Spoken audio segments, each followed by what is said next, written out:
हरेक गतिरोधमा नेपाली कांग्रेसले मात्रै यो मुलुकलाई निकास दिएको छ। नेपालका हरेक राजनीतिक आन्दोलन क्रान्ति सबैको अग्रणी भूमिका आजसम्म नेपाली कांग्रेसले मात्रै निभाएर आएको कुरा हामी सबैमा जानकारी नै छ। यसै सन्दर्भमा अहिले केही अगाडि मात्र जेनजीको आन्दोलनको नाममा यो मुलुकमा एउटा गम्भीर परिस्थिति सिर्जना भएको छ। अहिले विषम परिस्थिति यो मुलुकमा अहिले जुन देखा परेको छ, यो विषम परिस्थितिको निकास हामी एउटा जिम्मेवार पार्टीको हैसियतले हामीले नै निकाल्नुपर्ने आवश्यकता पनि छ। अहिले यो निकासको लागि नेपाली कांग्रेस जमेको पोखरी जस्तो गडाको हिलो र पात पतिङ्गरको गडाको पात पतिङ्गर जस्तो भएर रहन सक्दैन।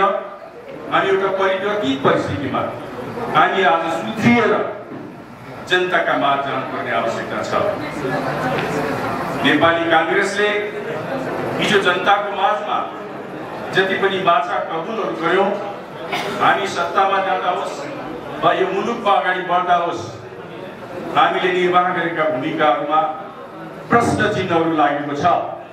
यो भन्नमा हामीले शिक्षा गर्न हुँदैन र यो प्रश्नहरूको सबै समाधान गर्ने पार्टीको भित्रको पनि नेपाली कांग्रेस सक्षम छ।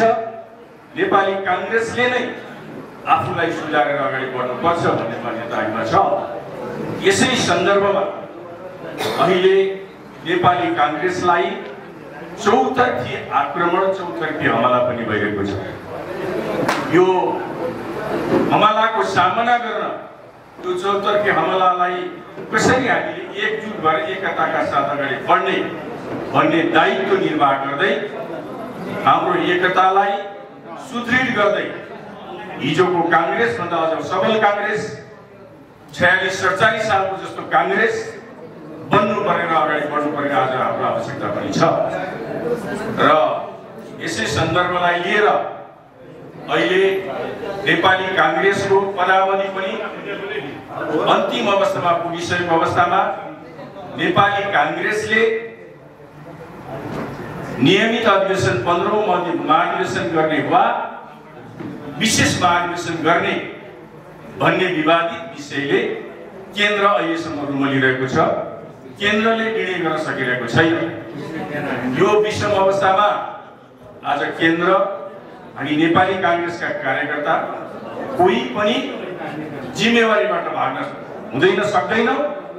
र चाहे केन्द्र होस्, चाहे प्रदेश होस्, चाहे जिल्ला होस्, तल बस्ने कार्यकर्ताहरूको पनि त्यतिकै जिम्मेवारी छ।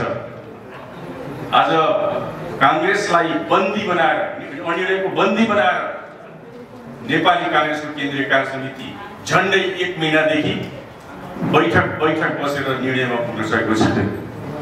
एउटा निर्णयमा जबसम्म पुग्दैन, आज सबै मुलुकका सबै शक्तिहरू, राष्ट्रिय अन्तर्राष्ट्रिय शक्तिहरू नेपाली कांग्रेसले के निर्णय गर्छ भनेर हेरेर पर्खेर बसिरहेका छन्। यस्तो अवस्थामा पनि नेपाली कांग्रेसका केन्द्रीय सदस्य केन्द्रीय कार्य समितिले आफ्नो निर्णय निकाल्न सकेको छैन। केन्द्रीय कार्य समितिका बस्ने नेता केन्द्रीय नेता मात्रैको यो पार्टी होइन, यो पार्टी तल बस्ने गाउँ तहदेखि जिल्ला तहदेखि प्रदेश तहदेखि सबैको पार्टी हो। यो अनिर्णयको बन्दी केन्द्रीय समितिले बनाउन पाउँदैन। यस अवस्थामा तुरुन्तै कुनै न कुनै एउटा निष्कर्ष निकालेर केन्द्रीय महाधिवेशन 15औं महाधिवेशन वा हामीले सुनिरहेका छौँ 54% महाधिवेशन प्रतिनिधिहरूले विशेष महाधिवेशनको माग पनि गरेर केन्द्रमा बुझाइसकेको छ। या त 15औं महाधिवेशन या विशेष महाधिवेशनको विषयमा एउटा निर्णय गरेर जनताको माझमा आगामी निर्वाचनमा हामी गएनौँ भने अब निर्वाचनमा हामीलाई जनताले माफ दिने छैन। पटक पटक नेपाली जनताले हामीलाई साथ दिएको, सहयोग गरेको र हामीले सत्तामा पुर्याएको, सत्तामा बस्दाखेरि हामीले गरेका कस्ता क्रियाकलापहरू के काम गर्यौं, यी कामको विषयमा नेपाली जनताले सूक्ष्म रूपबाट हेरेका छन्, मूल्याङ्कन गरेका छन्। अब हामीले गल्ती गर्ने र भोलिका दिनमा जनताको माझमा नसचिकन जाने छुट हामीलाई छैन। त्यसैले त्यो जनताको आवाज र प्रजातन्त्रको स्थायित्व नेपाली कांग्रेसको मुख्य जिम्मेवारी आजसम्म जसरी लिँदै आएको छ, यसलाई फेरि एकपटक हामीले जिम्मेवारीलाई बोध गरेर राजनीतिको तराजुमा आफूलाई राखेर हामी कहाँ छौँ भन्ने विषयमा सोचेर अगाडि बढ्नुपर्ने अवस्था छ। बिपी कोइरालाले 70 वर्ष अगाडि रोपेको रुख मलजल गर्दै सिचिएर आज यहाँसम्म जसरी आएको थियो र हाम्रो पुस्तालाई हिजोका अग्रज नेताहरूले जसरी सुम्पिएको छ, त्यो सुम्पिएको अवस्थाबाट हामी आज कहाँ छौँ, हामी भावी पिँढीलाई फेरि त्यसरी सुम्पिन सक्छौँ कि सक्दैनौँ, त्यो कुरो सबैभन्दा महत्त्वपूर्ण छ। त्यसैले आज जिम्मेवारीलाई बोध गरेर हामीले यो कुनै पक्षको वा विपक्षको भेला होइन, यो नेपाली कांग्रेसले दायित्व बोध गरेर हामीले पनि अब यसमा